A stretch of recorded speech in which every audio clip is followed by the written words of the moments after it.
The 5 mistakes I made learning to read and write Chinese. Check it out.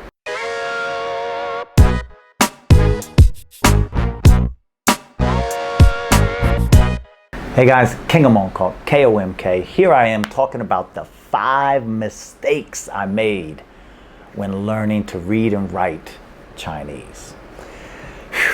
We make a lot of mistakes. We make a lot of mistakes in our language learning thing. And it's not really, I don't really count them as mistakes because it's really like you're kind of finding your way to learn. Finding the things that can help you move along quicker or just to help you have more success in the learning. And when I first started learning to read and write Chinese, I didn't really have a good understanding of the actual language as a whole anyways. So I just dove right in. So my number one,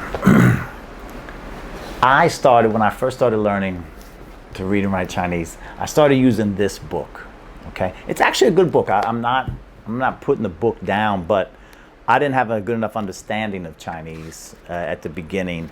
And so I started writing things. And like, even if you look at the very first word, if you look at the first one, right? It's a radical, right? It's a radical, this first one. But I didn't know. I'm thinking I'm learning a word in a way, right? And so I practice that 20 times. Then I go to the next one. But then like, look at the third one, look at the third one. The third one's also a radical.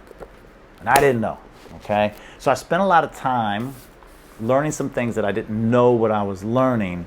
And while it's good to know your radicals, it's very good to know your radicals. It's really great when, as you get into it, you start to just know the radical when you see the word.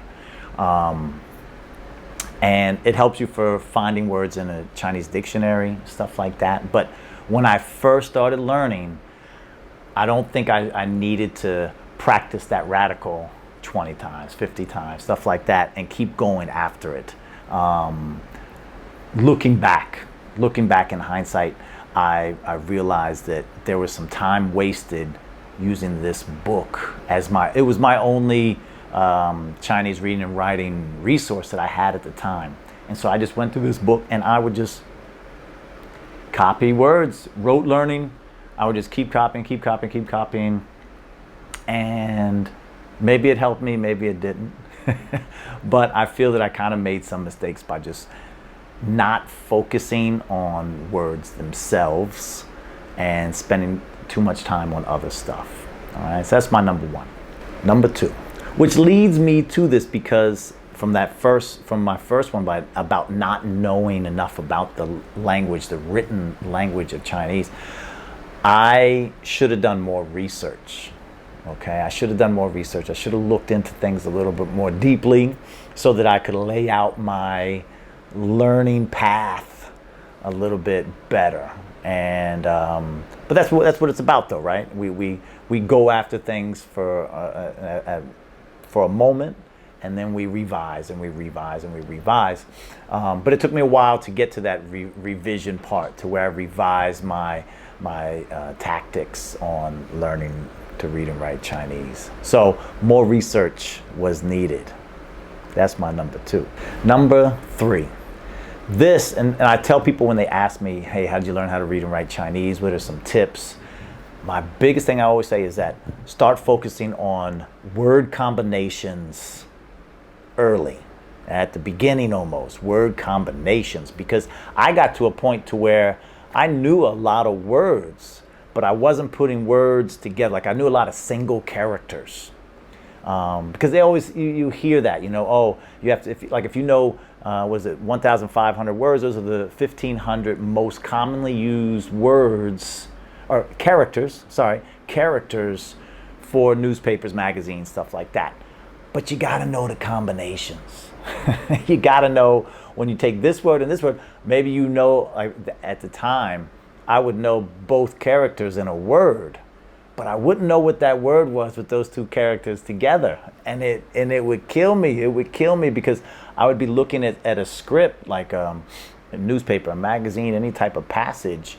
And I'd be like, How do I know so many of the individual characters, but I don't understand what it's saying?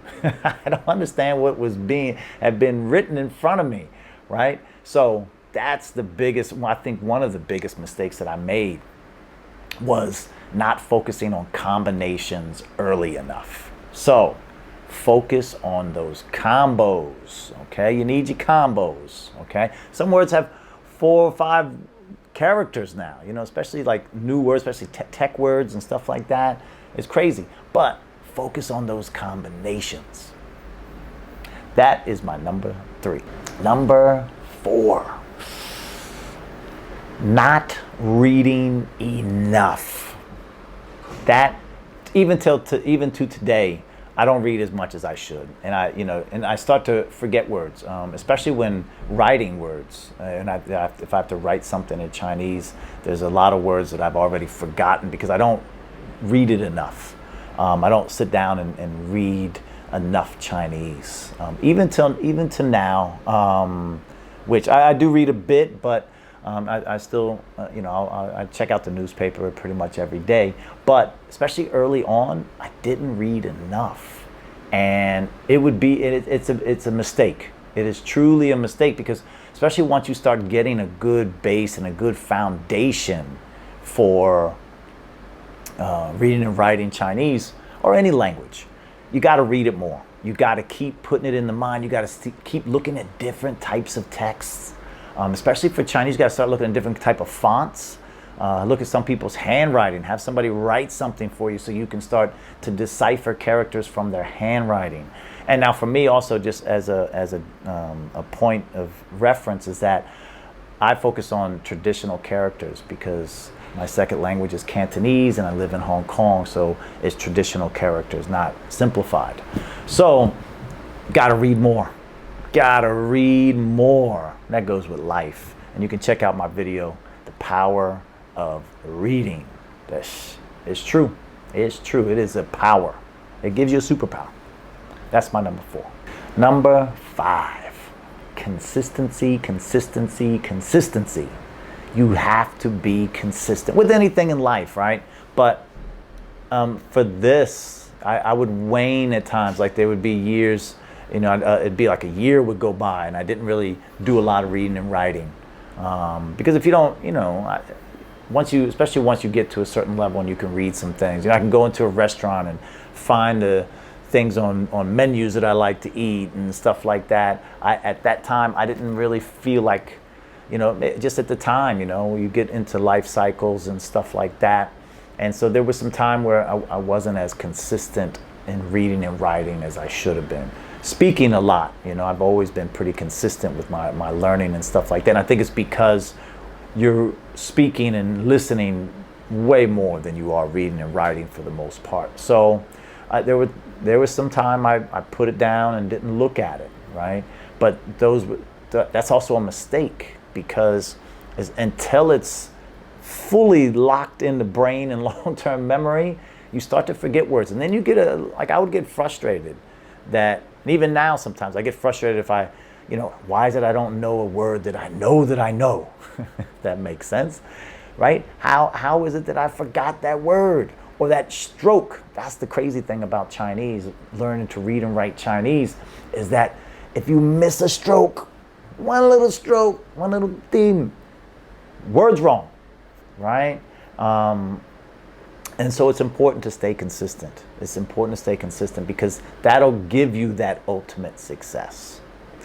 So, final thoughts. These are my 5 mistakes that I made when learning to read and write Chinese. So I hope it helps you. You can check out kingofmongkok.com. Check out some of my other videos. Subscribe if you like and like if you like.